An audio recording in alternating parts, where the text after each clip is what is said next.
wabarakatuh. Waalaikumsalam warahmatullahi wabarakatuh.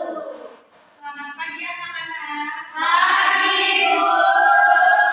Gimana kabarnya hari ini? Alhamdulillah luar biasa.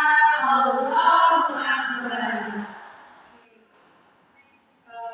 Hari ini kita berdoa terlebih dahulu ya. Untuk ketua kelas silakan pimpin doa. Mbak Lutfi ya. Siap dan berdoa mulai. Berdoa selesai. Oke, sebelum pembelajaran dimulai, Ibu absen terlebih dahulu ya. Ayo. Ana, Hadir, Bu. Lufia, Hadir, Bu. Devi, Hadir. Tika, hadir. Oke, ada yang hari ini tidak masuk? Ada, Bu. Siapa? Sri Nadia. Kenapa dia? Katanya bisulan. Oh, Sulan. Kita doakan supaya sembuh ya. Baik. Oke, dan dia mengikuti pembelajaran lagi. Amin ya Allah. Sebelumnya, Ibu mau ngadain ice breathing dulu ya, agar kalian tidak bosan.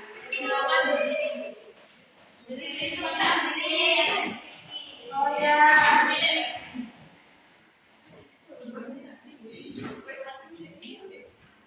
Kalian tahu kan tepuk semangat? Tahu. Kita mulai 1, 2. Tepuk semangat.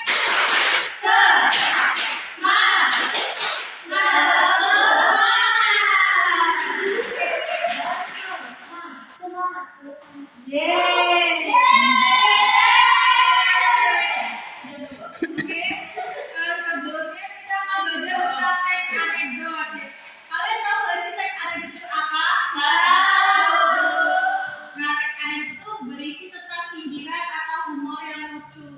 Sebelumnya kita ke tujuan teks anekdot, yaitu menyimak teks anekdot agar dapat menganalisis struktur teks anekdot untuk mengungkapkan gagasan dan perasaan, simpati, peduli, empati, dan pendapat kontra dari teks. Yang pertama ada selanjutnya yaitu menghibur pembaca melalui cerita lucu. Yang kedua ada menyampaikan kritik atau sindiran secara halus. Yang ketiga ada membangkitkan tawa sekaligus senyuman. Nah, yang ketiga ada membangkitkan tawa sekaligus senyuman. Yang terakhir menjadi sarana pembelajaran moral bagi pembaca. Oke.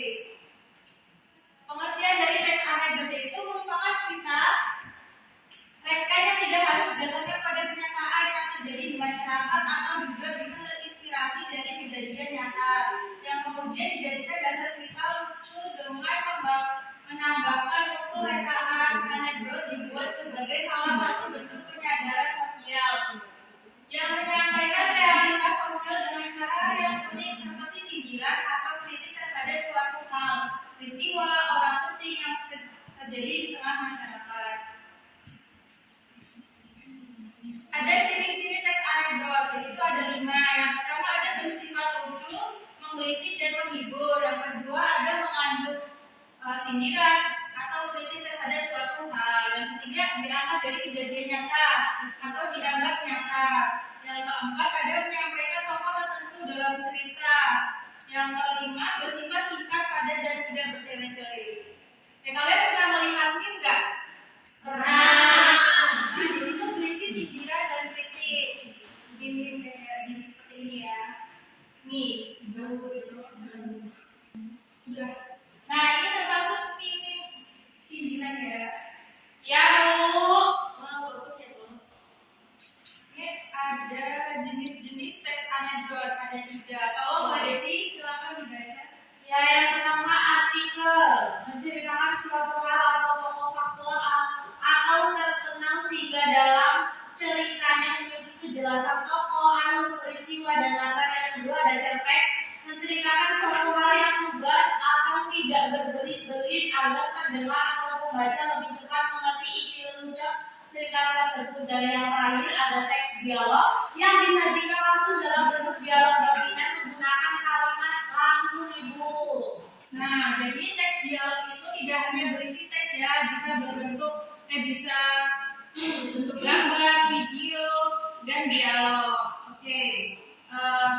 Ibu akan menampilkan satu video. Silakan kalian tonton ya. Ibu.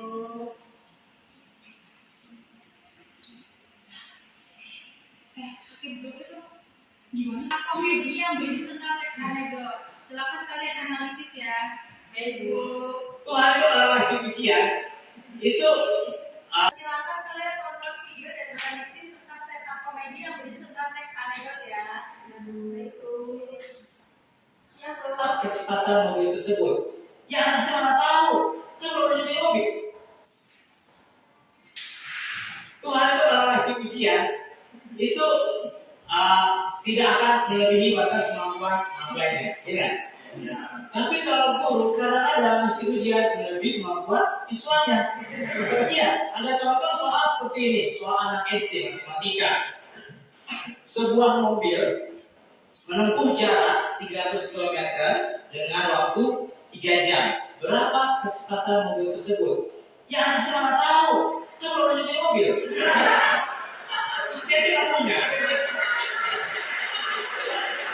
Kemudian ada juga soal menjodohkan. Ya, betul kan? Nah, ini guru macam apa yang kecil-kecil, yang ngajarin anaknya kecil-kecil jadi macam-macam.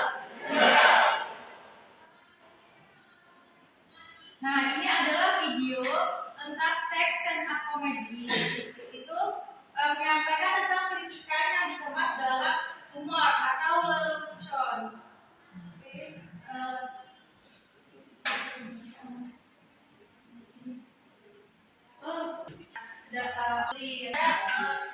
tesis itu merupakan puncak cerita berisi konflik atau masalah yang terjadi pada karakter. Dan keempat ada reaksi, yaitu merupakan respon atau bereaksi yang dilakukan karakter.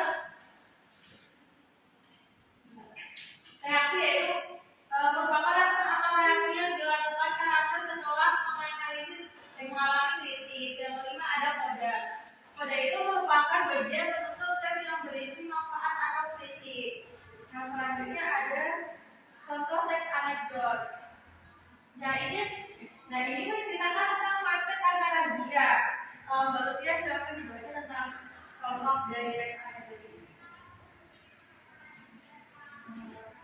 Lupa mengerjakan PR. Bukan Mbak, yang karena razia. Macet karena razia. Suatu sore di dalam kamar kontak taman rambut panjang. Seorang supir angkot bertanya kepada penumpangnya, supir angkot, "Kenapa ya Bu? Kok macet terus setiap sore di sini?" Penumpang itu menjawab, "Bukan macet karena kendaraan banyak Pak, tapi karena banyak yang berhenti mendadak begitu lihat ada razia di depan." Sopir itu tertawa kecil. "Pantas saja Bu, rambu lalu lintas kalah saing sama rasa takut kena tilang." Sindiran, masyarakat lebih taat aturan karena takut sanksi, bukan karena kesadaran. Betul. Nah, yang selanjutnya ada lupa mengerjakan PR. Adakah yang membaca? Lupa mengerjakan PR. Pagi itu, guru memeriksa tugas siswa satu persatu. Sampai di bangku Doni, buku tugasnya kosong. Doni, mana tugas kamu? Tanya guru. Doni menjawab, "Bu, tugas saya sedang istirahat di rumah. Kasihan kalau dibawa terus capek." Seisi kelas tertawa. Bu guru hanya menggelengkan kepala. Akhirnya Doni diminta mengerjakan tugasnya saat itu juga dijaga sebagai konsekuensi. Sindiran, kebiasaan menunda tugas yang sering dianggap sepele oleh siswa. Oke, itu adalah contoh teks anekdot. Nah, selanjutnya kalian udah selesai ya PPD-nya? Ya Bu. Adakah materi yang ditanyakan? Adakah materi yang mau ditanyakan? Sudah cukup Bu. Sudah cukup ya? Iya Bu. Mungkin kalian sudah paham ya dari video tersebut, jadi ibu tidak akan mengasih PR, tapi kalian nanti menganalisis dan presentasikan minggu depan tentang dialog, video, dan gambar. Baik Ibu. Cukup dari hari ini saya ucapkan assalamualaikum warahmatullahi wabarakatuh. Waalaikumsalam warahmatullahi wabarakatuh.